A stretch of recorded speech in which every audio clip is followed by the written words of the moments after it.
Hello दोस्तों, नमस्ते। कैसे हैं आप लोग?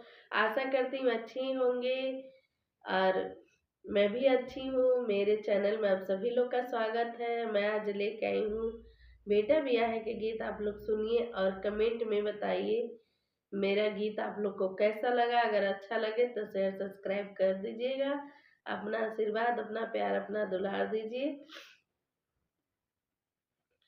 बेरिया के बेरी तुह के बरी जिए बाबा ओ बिंद्रा के बने मती जा। बेरिया के बेरी तुह के बरी जिए बाबा हो बिंद्रा के बने मती जा। ओही वृंदावनवा में मेघा गरजिया हो भीजेल साजन लोग।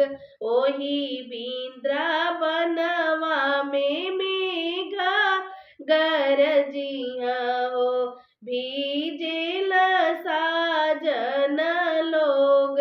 हाथी जे भीजेला घोड़ा जे भीजेला भीजेला साजन लोग।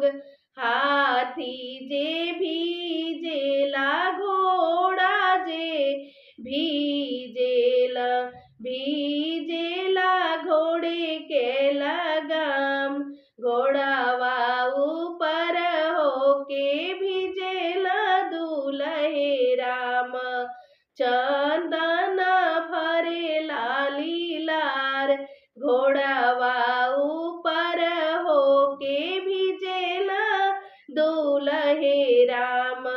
चंदन भरे लाली लार डोलिया भीतर होके भीजेली दुल्हनी दे।